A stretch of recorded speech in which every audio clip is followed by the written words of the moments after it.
Hola a todos, esperamos que estén de maravilla. Por acá nosotros nos encontramos grabando nuestro cuarto episodio de podcast. Me encuentro, como ya es costumbre, con mi buen amigo Juan de Dios García. Juan de, ¿cómo estás el día de hoy?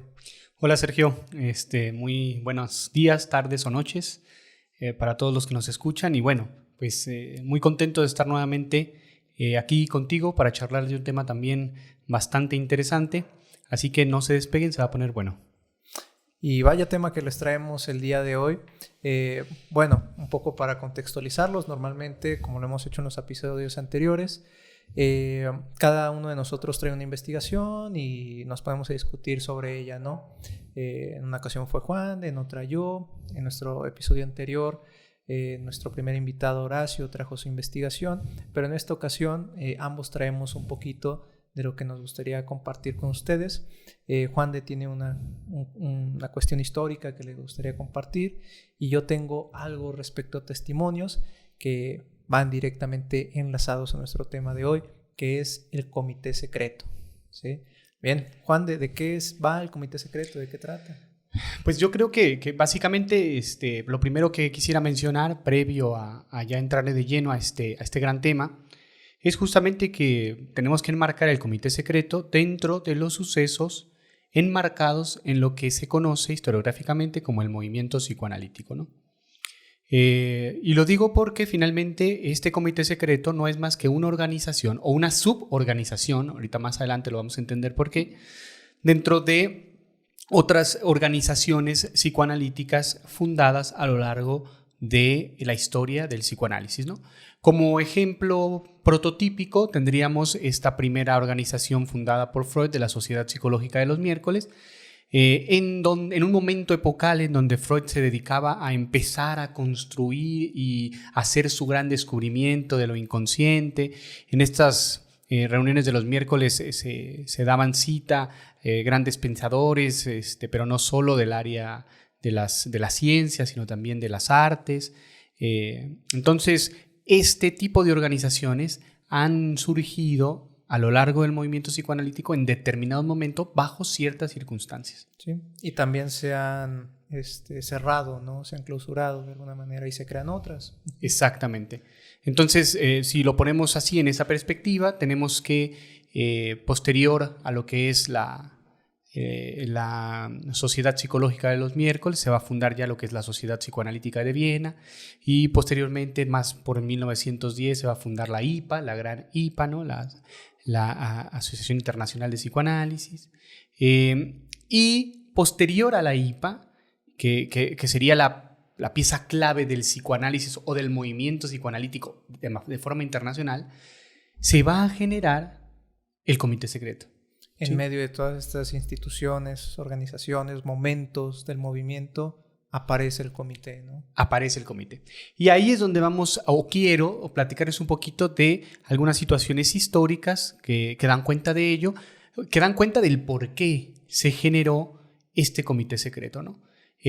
Cuyo obviamente miembro principal pues va a ser Freud y algunos de sus más fervientes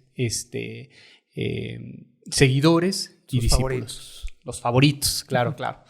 Y bueno, pues voy a comenzar un poco por pensar que este comité comienza con, o junto con, o después de las primeras disidencias o las primeras escisiones en cuanto a las ideas teóricas planteadas por el psicoanálisis y a los desacuerdos que existían con algunos de los integrantes de dicho movimiento, ¿no? Figuras importantes de inicio como la de Eugen Bleuler y Jung, que eran psiquiatras de Zúrich, que cabe destacar, estos son importantes para el movimiento psicoanalítico o para Freud, porque Freud había batallado mucho para introducir el psicoanálisis, hacer que al psicoanálisis les abrieran las puertas otras disciplinas científicas de la época, y entonces el hecho de que haya dos psiquiatras que son reconocidos por su trabajo dentro de la psiquiatría, que estén pensando, estén pensando la psiquiatría en diálogo con estas teorías que estaba postulando Freud, psicoanalíticas, pues evidentemente que a Freud le gusta de sobremanera eso, y pues imagínense lo que va a pasar cuando después haya esas rupturas con estos mismos, ¿no? Sí, y que además también hay otras puertas que se van abriendo, ¿no? Pienso, por ejemplo, en el aspecto racial, que lo fue muy importante para Freud, en el sentido de que en ese momento estaba pensando al psicoanálisis como una disciplina judía totalmente vienesa, y entonces el hecho de que trasladar también la disciplina, digamos, este otro factor, de alguna manera también interesaba mucho, ¿no? En cuanto a la expansión de la disciplina del psicoanálisis. Exacto, que cruzara los horizontes del judaísmo y que se observara que había personas que no judías que estaban de acuerdo con ciertas tesis psicoanalíticas, ¿no? El caso de Jung, que incluso por eso mismo Freud lo va a colocar como presidente de la IPA, ¿sí? Para que no fuese un presidente judío, sino uno judío, como dando ese mensaje, ¿no? Sí. Que también hay varios testimonios que evidencian que esa parte era realmente importante para Freud, ¿no? Claro. Pero bueno, ese sería también otro tema. Otro tema a discutir en otro episodio. Por ahora yo lo que quisiera desde ya decir es que estas principales disidencias se daban especialmente en relación con la teoría de la sexualidad propuesta por Freud. Es decir, muchos de estos personajes, entre ellos los dos de los que estamos hablando, pues no les gustaba tanto o no adoptaron por completo la teoría de la sexualidad, que finalmente era la tesis central de las teorías psicoanalíticas, ¿no? Propuestas por Freud. Ahí es donde va a haber una primera ruptura.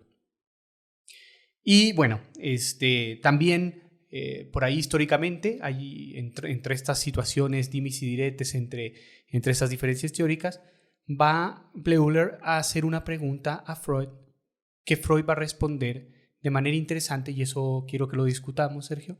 Y la pregunta es, imagínense que ustedes están delante de Freud o por correspondencia, que tienen la posibilidad de preguntarle algo al buen Freud, ¿no? Bueno, pues Bleuler le pregunta, ¿qué clase de comunidad esperaba construir? ¿Qué clase de comunidad esperaba construir? Freud divide su respuesta en dos cuestiones. La primera de ellas, que vamos a discutir, sería que para Freud lo importante de la comunidad que quería crear era forjar una organización que lo trascendiera, ¿sí? Que desafiara las acusaciones de sectarismo oculto, que no fuera simplemente freudiana, sino una verdadera ciencia de la psique. Eso como intención, pues parecía interesante la propuesta, ¿no? Sí, es decir, sí y no a la propuesta de Freud. Por un lado, es más que evidente la motivación que llevó a Freud desde la creación del psicoanálisis hasta su muerte, de concebir al psicoanálisis como una ciencia. Sin embargo, creo yo que precisamente al lanzar, digamos, este juicio de no, digamos, cuidar a la disciplina del sectarismo, al mismo tiempo parecía promover el mismo sectarismo, claro, ¿no? En lugar de proponer sus teorías como teorías y no como dogmas en ese sentido. Claro, porque había un movimiento que, pretendiendo no generar eso, luego había movimientos dentro del psicoanálisis que trataban de estandarizar las teorías, y tras esa estandarización se generaron lo que denominamos organizaciones defensivas. Se nos olvidó comentar un poco, Sergio, que toda esta información la estamos... bueno, en el caso mío, ya Sergio dará su comentario sobre el libro que él está, del cual nos va a comentar las cuestiones sobre este comité secreto, pero yo tomo como referente a George Macari en su libro Revolución en Mente, la creación del psicoanálisis, que es este librito.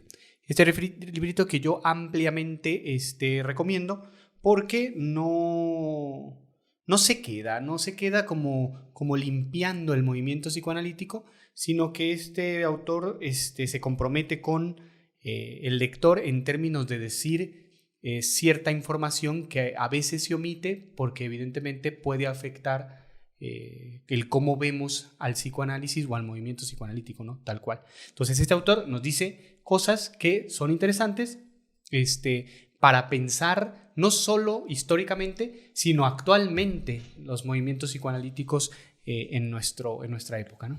Sí. Pero bueno, continuamos acá con Bleuler. Entonces, lo que surgió de esta estandarización y de estas organizaciones defensivas, que finalmente esta organización defensiva va a tener mucho que ver con armar un comité secreto, ¿sí? Lo que surgió es que entonces estas organizaciones defensivas sospechaban de lo que llamaban ellos freudianos parciales. ¿A qué se referían con freudianos parciales? Pues justamente personas que creían en ciertas hipótesis freudianas, pero no creían en otras. Se quedaban con algo, nada más. Exactamente. Parcialmente creo. El resultado de esto es que los libres pensadores, los freudianos que eran parciales, como bien los llamaban, quedaban como indefensos porque estas organizaciones no los defendían a ellos, sino que los perseguían.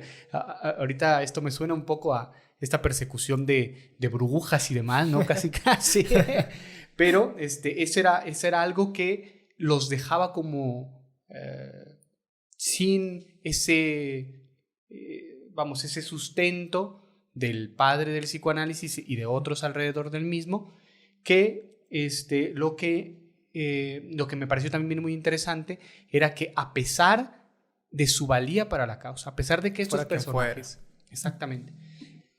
Algo muy importante aquí sería que a estas personas que quedaron indefensos por ser freudianos parciales, quedaban así aun cuando eran gente valiosa para la causa del psicoanálisis. Sí, los claros ejemplos de Bleuler y Jung, ¿no? Exactamente. Que no estamos hablando de cualquier hijo de vecina, o sea, eran personalidades, ¿no? Tenían en su poder la dirección del hospital psiquiátrico de Zurich, ¿no? Exactamente. De Burgos Lis, y mal no recuerdo. Entonces, imagínate, ¿no?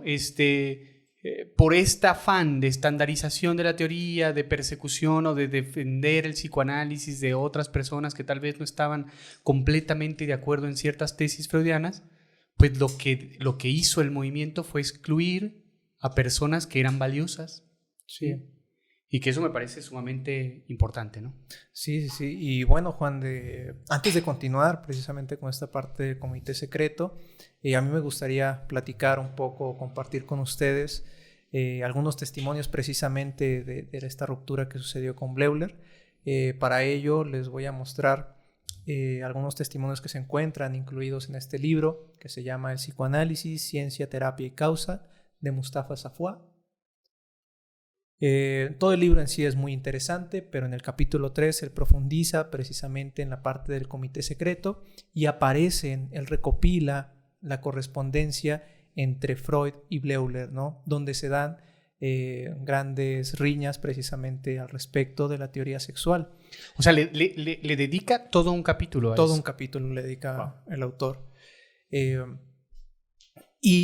Como tú ya lo has dicho, Freud constantemente deja ver esta intención, digamos, de crear una institución que sea leal y que promueva esta trascendencia de alguna manera. Pero Bleuler tiene un punto de vista que a mí me parece muy interesante en ese sentido. Además de que cuando se vuelve una batalla teórica o digamos una discusión teórica, Freud lo que le responde a Bleuler es que si no está de acuerdo con la teoría sexual es que se está resistiendo, ¿no? Wow, entonces deja de ser una batalla teórica y se usa el psicoanálisis en sus conceptualizaciones para incluso denostar un poco, ¿no? Sí, que de eso tiene mucha fama todo el movimiento psicoanalítico en su historia, ¿no? Sí, los que no estaban de acuerdo habría que purificarse. Eso vamos a mencionar más adelante, ¿no? Que había que mandarlos a analizar muy bien para purificar su inconsciente y que entonces pudieran ahora sí ceñirse a lo que era, ¿no? A la doctrina. Sí. Y pues bueno, te platico y les comparto parte de esta correspondencia que se dio entre Freud y Bleuler. Después de ya estas riñas de se está resistiendo, doctor Bleuler, no es así, doctor Freud, si es así, dígame dónde está la resistencia. Digamos, todavía Bleuler... A ver, sí, recibo dígame, ¿no? el golpe, a ver si es cierto. ¿Dónde? Pero ya cuando se comenzó a hacer insostenible esto es lo que yo les voy a compartir, ¿no? Bleuler le escribe a Freud. Lo que les voy a leer tiene que ver con precisamente cuando ya se hizo insostenible esta discusión entre Bleuler y Freud. Bleuler escribe: es el tono el que hace la música.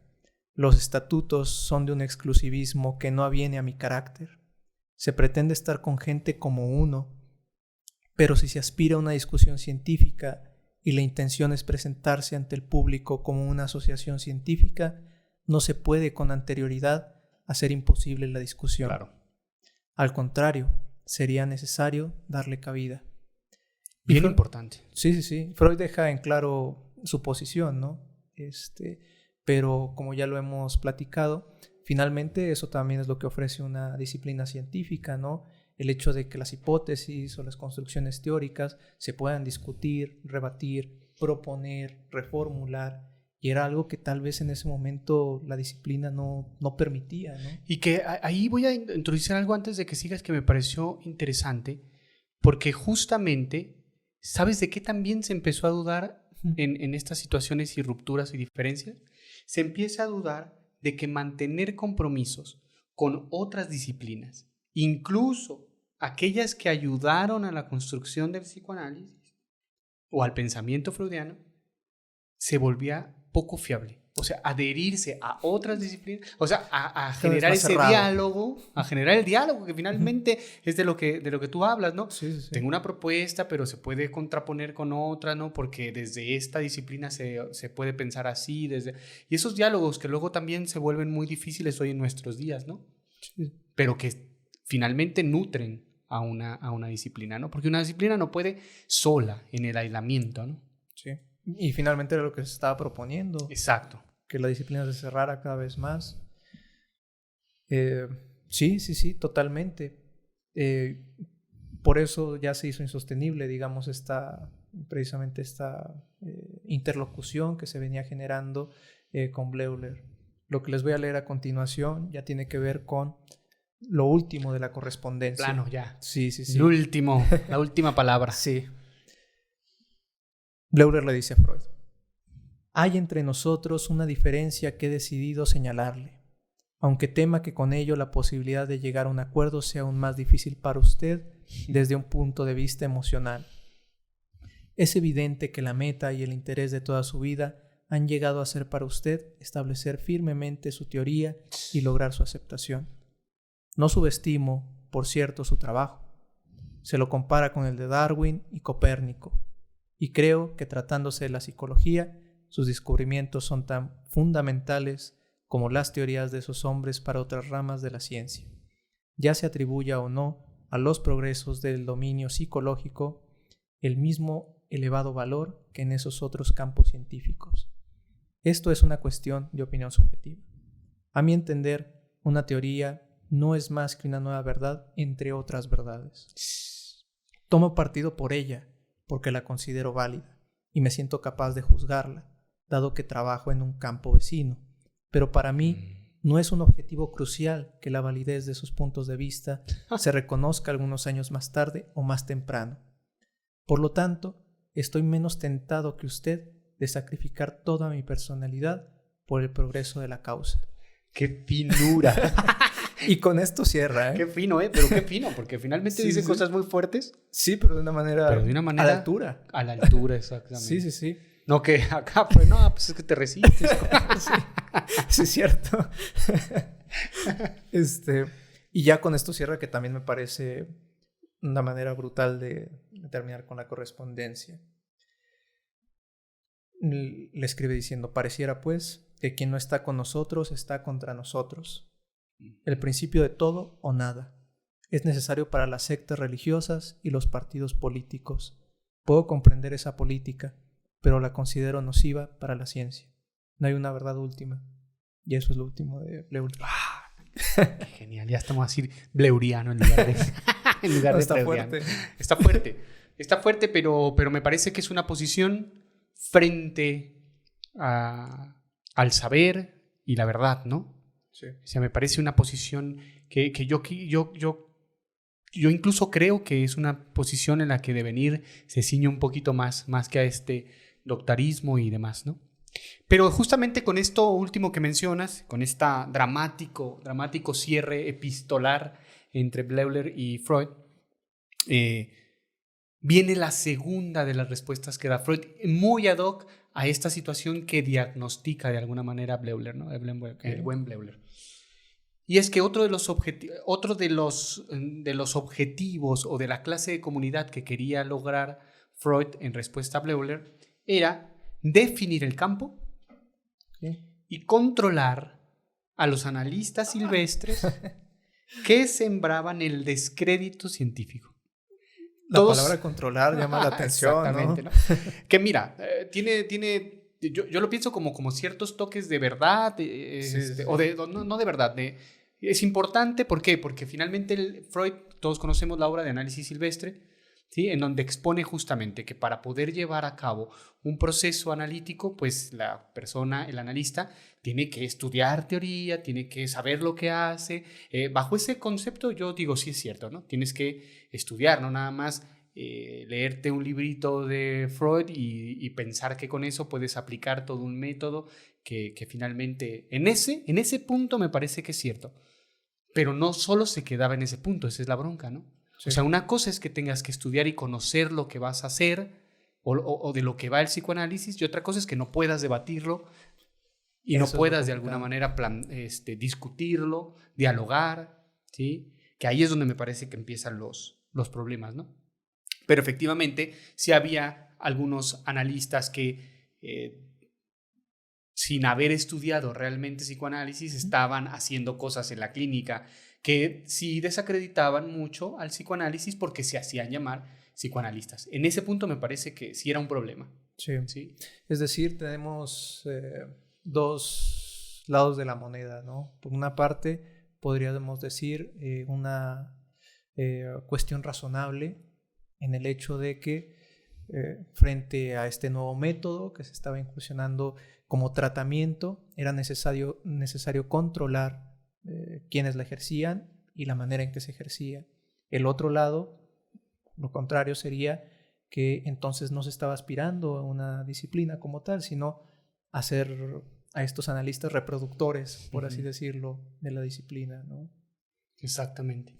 Y bueno, finalmente también me quedo con esta primera parte de la respuesta freudiana, que es definir el campo, que finalmente era poner límites teóricos y prácticos más claros, ¿sí? Como para definir y delimitar muy bien lo que sería la práctica y la teoría del psicoanálisis. Pero esto generaría un compromiso con su método estándar. Ese es el problema, ahí es donde empiezan los problemas, ¿no?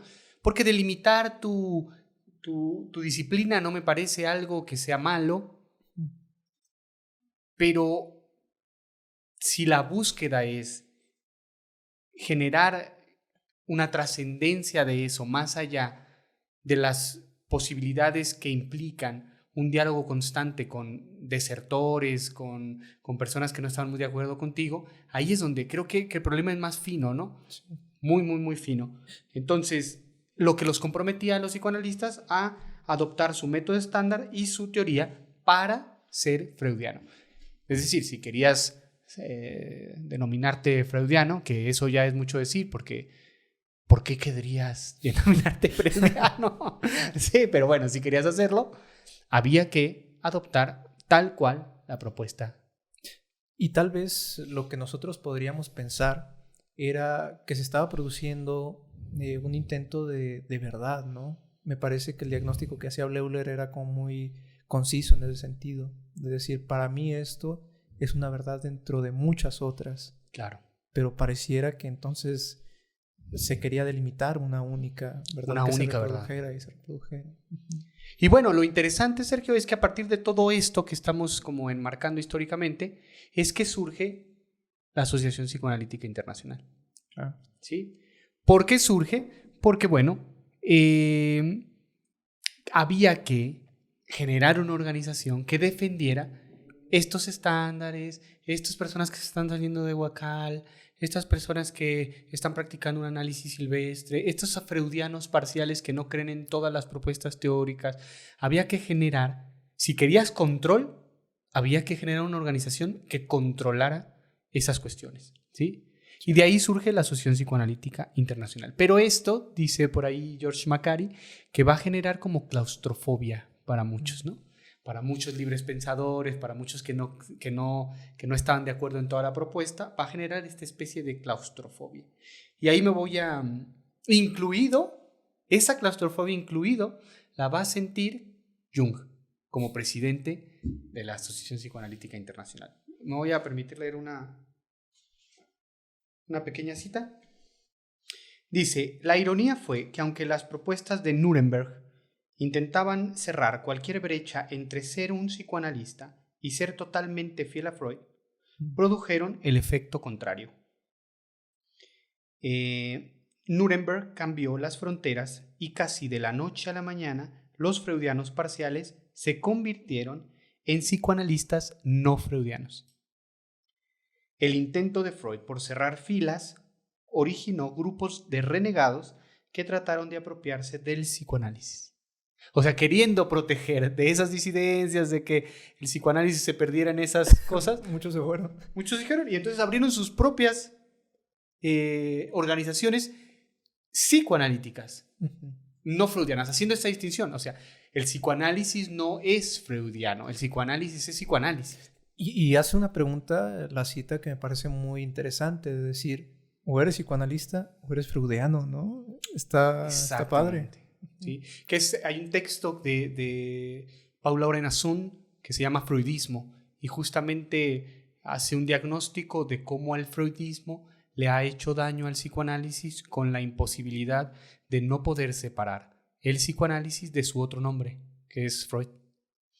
Y que justamente dejar de el freudismo por un lado implicaría justamente que el psicoanálisis pudiera defenderse por sí solo, ¿no? Como disciplina más allá de su creador. Separarlo de su creador es un tema importante para Sun. Sí. Pero bueno,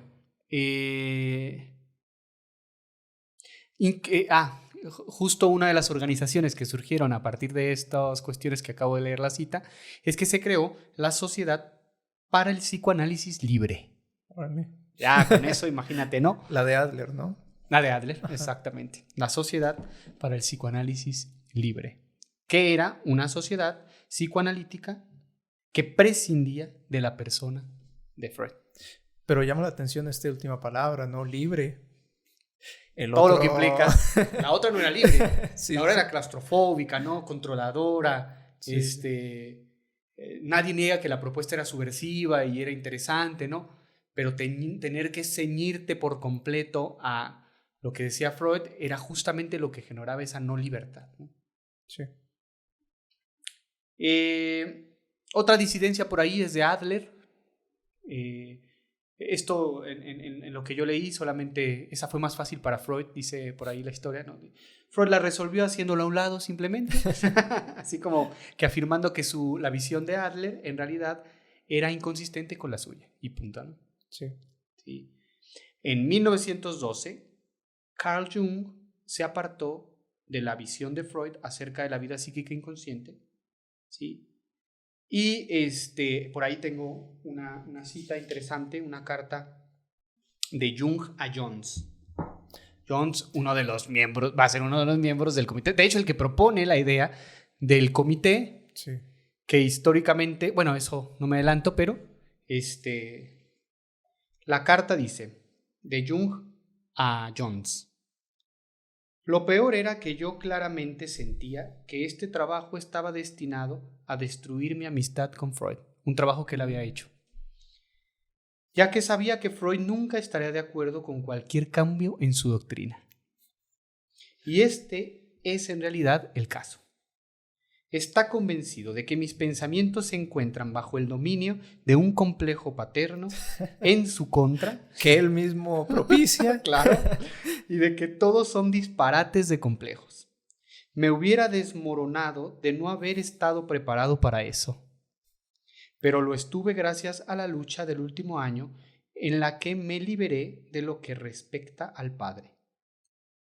De continuar en la ciencia, debo seguir mi propio camino. Él dejó de ser mi amigo al entender todo mi trabajo como una resistencia personal en contra de su persona y la sexualidad. Ante esta insinuación, estoy completamente indefenso. ¿Qué te parece, Sergio?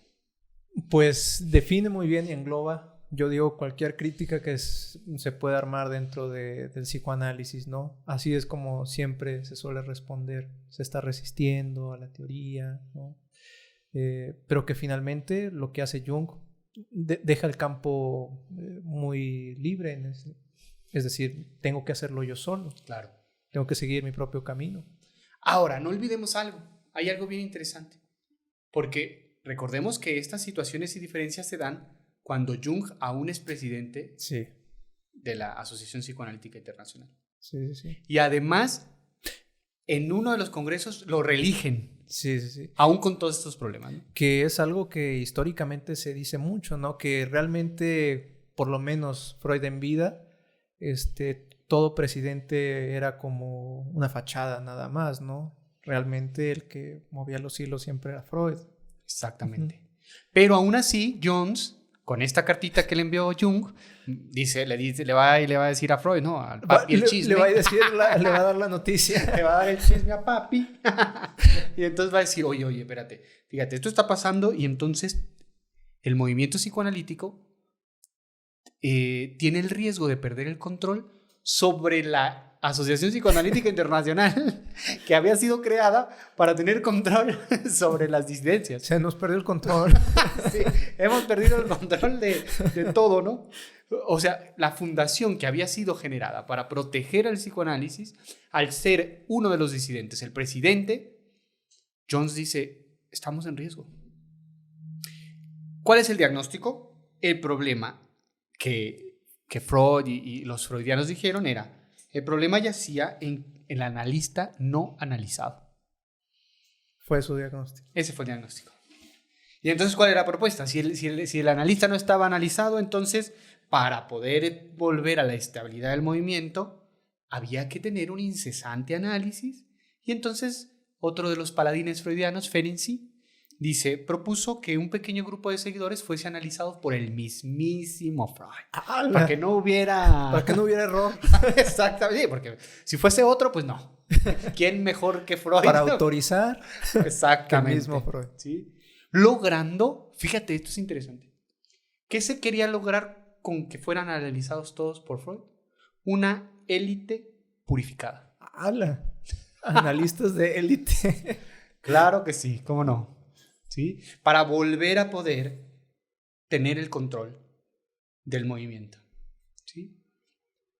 En medio de esta búsqueda de otro heredero, porque finalmente decían, bueno, ahí está Jung, pero ya no lo podemos dejar ahí, mi compa. Había un siguiente congreso en el que se iba a elegir a un nuevo presidente y resulta que los votos fueron más a favor de Jung. O sea, Jung se reelige ¿sí? como presidente de la IPA. Y entonces imagínate el problemón. ¿Cómo les habrá caído la noticia? Sí. Entonces ahí Jones dice, ahí es donde se va a insertar el tema central de nuestro podcast, ¿no? Justo después de todo este recorrido, lo que va a hacer Jones es que ahora sí empieza el comité secreto. Ahora sí empieza el comité secreto. Sí. Bueno, creo que era necesario todo esto. Sí, claro. ¿Sí? Dice Jones, tenemos que reunir un pequeño grupo para proteger el movimiento psicoanalítico. Sí. Que liderean y protegieran los intereses contra los seguidores de la IPA. O sea, contra los seguidores de Jung, ¿no? Sí, sí. Porque evidentemente Jung no estaba solo. Jung era apoyado por otras cuestiones. Jung aparece acá como el personaje principal, pero a él lo seguían otros analistas, ¿no? Sí. A Freud le encantó la idea de Jones. Dice, esto me encanta. Y Freud dice, un consejo secreto. Esto es interesante porque cuando yo leía a Rudinesco dice que el comité secreto es una propuesta de Jones, pero acá George Macari dice es una propuesta, bueno, no lo dice así, pero así lo entiendo, una propuesta a medias, porque Jones jamás dice que fuese secreto. O sea, Jones jamás propone que sea un comité secreto. Sí, sí, sí. El secretismo lo mete Freud. Sí. O sea, dice, sí, hay que hacer este movimiento, pero debía ser estrictamente secreto su existencia y sus acciones. ¿Qué te parece con esto? Me parece que de entrada se escucha algo maquiavélica la idea de un grupo dentro de otro grupo que pueda decir quién sí y quién no, por ejemplo, pudiera publicar, que era finalmente uno de sus fines, ¿no?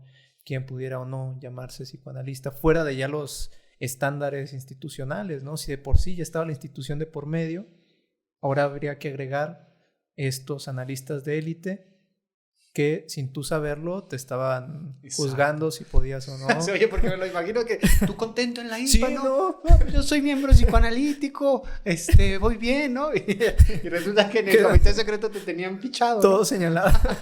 Claro. Sí. Y que finalmente, precisamente esto va dando cierta forma a la historia del movimiento, ¿no? Y por qué llamarlo movimiento. Yo creo que ya, obviamente, como tú lo mencionas, fue una propuesta compartida, ¿no? Tanto de Jones como de Freud, ¿no? Como de muchos otros, pero que fue rodeando a que el psicoanálisis se convirtiera en eso, ¿no? Un movimiento. Claro. Término que está muy asociado precisamente al sectarismo, ¿no? Es cierto. Sí. Y bueno, ¿cuándo se crea? En otoño de 1992, el comité secreto aún era una idea, se instala tras la total separación de Jung y Freud en 1913. En 1913 es cuando el comité secreto cobró existencia. ¿Quiénes eran los integrantes? 1920. 1913. 13. O sea, fíjense, la IPA se creó en 1910. ¿Cuánto le duró la IPA? ¿Cuánto le duró su utopía de institución? Exactamente, ¿no? Y los miembros eran Ernest Jones, Sandon Ferenczi, Karl Abraham, Otto Rank y Hans Sachs. Y Freud, obviamente, ¿no? ¿Sí? Estos eran llamados, por analogía del propio Jones, como los paladines de Carlomagno, que protegerían el reino y vigilaban a su amo. ¿Cómo ves? Lo más preocupante es que se lo creí. Bueno, claro, imagínate. Ahora, a mí lo que me pareció interesante, que hace un dato que también arroja Josh Macari, yo me preguntaba, pero ¿cómo mantienes en secreto eso, no? O sea, no sé. Es difícil mantener una cosa como de este calibre en secreto, porque además, según lo que leo, se deja ver que, estos compas se están reuniendo estos días, y ellos lo hacían ver como, no, pues somos compas. Cerrados, ¿verdad? Sí. Somos compas, nos reunimos porque pues a tomar moviendo un poco la cortina de los demás, ¿verdad? Pero así lo empezaron lo dejaron en secreto aludiendo a que era una reunión entre amigos. Bueno, claro. Podía creerse, ¿no? Pues sí, pero claro. Pero sí se volvió difícil, yo creo, mantener como el secretismo de este grupo, ¿no? Sí, completamente. Y ahora, se gira la primera orden de trabajo del comité secreto. ¿Cuál crees que fue la primera orden de trabajo? Depurar. La divergencia teórica de Jung. Iban tras de Jung. Tras de Jung. ¿Sí? Aunque, fíjate, lo difícil del comité secreto, dicen, es que incluso el comité secreto no estaba tan, ¿cómo se dice? Tan coincidiendo, Jones pensaba que Jung no estaba del todo mal.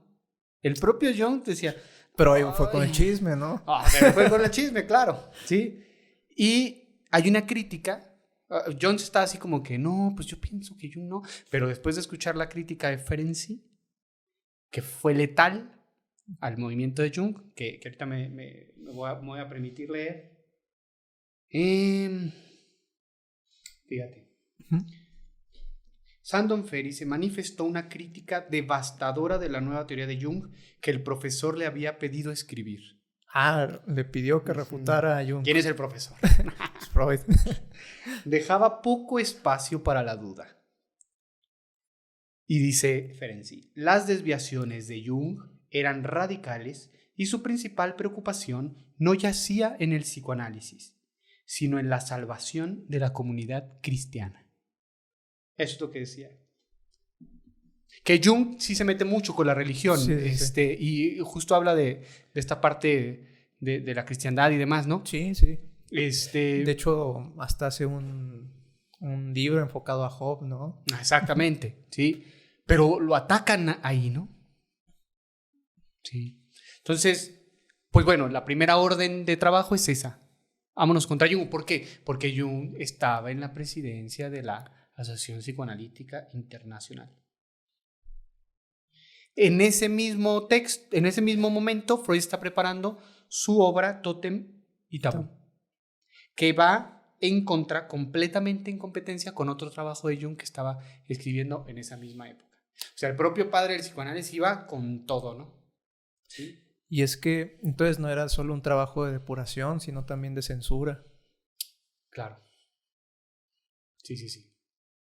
Entonces, ¿cómo se debe sentir, no? Finalmente, incluso el propio Jung, que era muy cercano a Freud, ¿no? Casi hijo padre. Freud así lo presentó, ¿no? Él era el heredero, el que iba a llevar el psicoanálisis otro. El Sigfrido también le llamaba, Fíjate. el hijo pródigo, ¿no? ¿Qué rollo con Freud? O sea, y luego se queja de que tenían complejo de padre con él. Sí, es cierto. Pues bueno, entonces tenían un problemón. Y entonces para el 7 y el 8 de septiembre de 1913, estamos entendiendo que en enero de 1913 se creó el Comité Secreto, el 7 y 8 de septiembre hubo otro Congreso Psicoanalítico Internacional donde había dos bandos en donde se iba a votar por el nuevo presidente. ¿Sí? Los dos bandos eran Jung y la Escuela de Zúrich y Freud y la Escuela de Viena. Y obviamente los dos bandos se discutían las diferencias en torno a la sexualidad, ¿no? Como ya lo hemos explicado. Entonces en este congreso es donde Jung queda nuevamente como presidente. Entonces, lo que proponen es que había que disolver la IPA. O sea, si no habían podido sacar a Jung de la presidencia y obtener el control de la IPA, lo que seguía era, hay que votar, hay que juntarnos con los de Viena, con los de... Porque no sea presidente de nada. Y disolver la IPA. Sí. ¿Pero qué crees? Mi buen amigo Jung, antes de eso, decide renunciar solito. Tranquilos. Bueno, nunca se enteró tal vez que querían disolver, aunque tal vez se lo imaginó, ¿no? Sí. Pero antes de eso, Jones calma un poco las aguas y dice, no, espérense, ¿cómo vamos a disolver la IPA y no sé qué? Para Jones era mejor esperar al siguiente congreso para ir y trabajar todo ese tiempo del congreso para crear adeptos y poder ahora sí destituir a Jung y demás. Pero Jung se adelantó. Renunció al consejo editorial de una revista e incluso hizo saber que deseaba disolver la IPA y seguir su propio camino. Con eso, ¿no? Es decir, antes de que explotara la riña, Jung se va por las buenas, ¿no? Qué bueno, ¿no? Sí, por supuesto. Finalmente, yo lo que traigo son testimonios precisamente de esto, de que decían, ya no es posible un nuevo, ya no es posible proponer cosas nuevas, ¿sí?